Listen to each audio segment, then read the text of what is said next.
নমস্কার বন্ধুরা, আমি সুদীপ সাময়ী। আপনারা দেখছেন সুদীপ সাময়ী প্যাশান। আজকে আমি চলে এসেছি উত্তর চব্বিশ পরগনার এক কালীক্ষেত্র আমডাঙ্গা কালীবাড়িতে। আজকে আমি এমন এক প্রাচীন মন্দিরের দর্শন করাতে নিয়ে চলেছি। এই তীর্থস্থানটি অনেক ইতিহাসের সাক্ষী আছে। এই মন্দিরটি কলকাতার খুব কাছে অবস্থিত। এই ভিডিওতে এই প্রাচীন মন্দিরের ইতিহাস, কোথায় অবস্থিত, কিভাবে আসবেন, ভোগ প্রসাদ এবং এই মন্দিরের খুঁটিনাটি তথ্য সবিস্তারে আলোচনা করা হলো। আপনারা পুরো ভিডিওটা শেষ পর্যন্ত দেখতে থাকুন আমার সাথে। এই মন্দিরটির নাম হচ্ছে আমডাঙ্গা কালী মন্দির। এটি তিনভাবে আসতে পারেন। ফার্স্ট হলো বিরাজ স্টেশন থেকে 1 নম্বর প্ল্যাটফর্মের দিকে আসতে হবে এবং ওখান থেকে অটো ধরে কাছারি মোড়ের থেকে ডান দিকে 10 মিনিটের হাঁটা পথ এই আমডাঙ্গা কালী মন্দির। সেকেন্ড ওয়ে হলো বারাসাত কলোনি মোড় থেকে 87 নং বাস বারাসাত টু জাগলিয়া ধরে এই মন্দিরে আসতে পারেন। থার্ড হলো আমি যে রাস্তা দিয়ে এসেছি কাকিনাড়া স্টেশন থেকে 1 নম্বর প্ল্যাটফর্মের দিকে এসে ভাটপাড়া মোড়ে ওখানে 87A বারাসাত টু নৈহাটি সেই বাসে করে এই মন্দিরে আসতে পারেন। এটা হলো করুণাময়ী মন্দিরের গেট। এই গেট ধরেই সামনে এগিয়ে যাব। আমাদের সামনেই আছে বড় একটি প্রবেশদ্বার। এখান দিয়ে আমরা প্রবেশ করলাম এই মন্দিরে। এই যে একটি বটগাছ দেখতে পাচ্ছেন, এটি অনেক বছরের পুরনো বটগাছ। আর একটা কথা, এখানে আপনারা চাইলে নিজেদের প্রাইভেট কার ও বাইকও আনতে পারেন। পার্কিং খরচ খুবই কম। আমডাঙ্গা কালী মন্দির প্রতিষ্ঠা হওয়ার পরেও বহু ইতিহাসের সাক্ষী আছে। 1756 সালে নবাব সিরাজদৌল্লা কলকাতা অভিযানের সময় রাজা কৃষ্ণচন্দ্র এই রাস্তা দিয়ে যাওয়ার সময় এখানকার এই কালী মূর্তি দেখতে পান এবং প্রার্থনা করেন, এবং তার মনস্কামনা পূর্ণ হওয়ার পর তিনি এই মন্দিরে প্রায় 365 বিঘা জমি দান করেন। আমি এখন এসে পৌঁছেছি ব্রজমোহন ধামে এবং এখানে রাধাকৃষ্ণ ঠাকুর অধিষ্ঠান করছেন। 25শে ডিসেম্বর থেকে মেলা শুরু হয় মন্দির প্রতিষ্ঠা দিবস হিসাবে।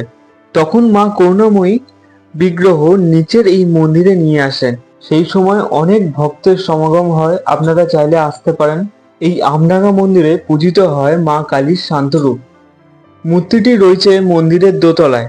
মা করুণাময়ী মন্দিরটিকে ঘিরে রয়েছে 15টি শিব মন্দির। মন্দিরের মহান্তরা মারা যাওয়ার পর তাদের সমাধিস্থলে ওপরেই এই শিব মন্দিরগুলি গড়ে উঠেছে। পুজোর সময় ও মন্দির খোলার সময় সকাল 7টা থেকে দুপুর 1টা পর্যন্ত এবং বিকেল 4টে থেকে রাত্রি 9টা পর্যন্ত মন্দির খোলা থাকে এবং আপনারা চাইলে এই সময় পুজো দিতে পারেন।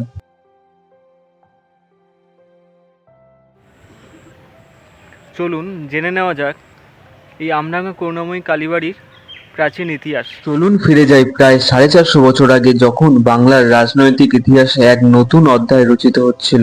যখন মোগলের সম্রাট আকবর ছিল, সেই সময় পরপর দুবার তার সৈন্যদল রাজা প্রতাপাদিত্যর কাছে পরাজিত হন।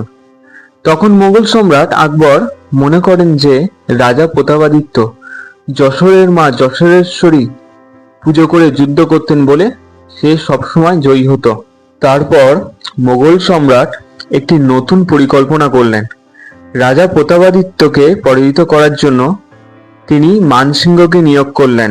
মানসিংহ প্রথমেই মা যশোরেশ্বরী মন্দির থেকে বিগ্রহ অন্যত্র সরিয়ে দেন এবং তারপর রাজা প্রতাপাদিত্য জানতে পেরে ওই মন্দিরের প্রধান পুরোহিত রামানন্দ গিরি গোস্বামীকে নির্বাসিত করে দণ্ড দেন।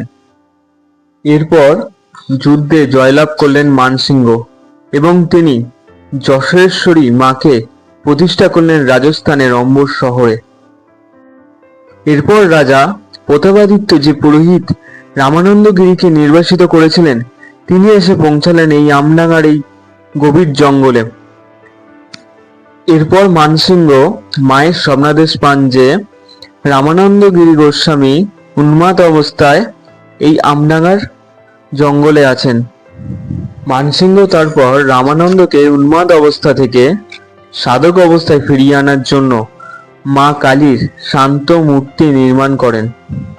মানসিংহ 1561 সালে মা করুণাময়ী মায়ের মূর্তি তৈরি হওয়ার পর সূচনা করেন আমাদের সবার প্রিয় আমডাঙ্গা করুণাময়ী কালী মন্দির। এবার জেনে নেওয়া যাক ভোগ প্রসাদ সম্পর্কে। মাত্র 80 টাকায় ভাত সবজি দেওয়া হয় প্রত্যেক দিন। কোনো কোনো দিন ফ্রাইড রাইসও থাকে এবং শনি ও রবিবার পোলাও দেওয়া হয়। আপনারা যদি ভোগ প্রসাদ গ্রহণ করতে চান তাহলে 11টার আগে গিয়ে একটি কুপন কেটে নেবেন।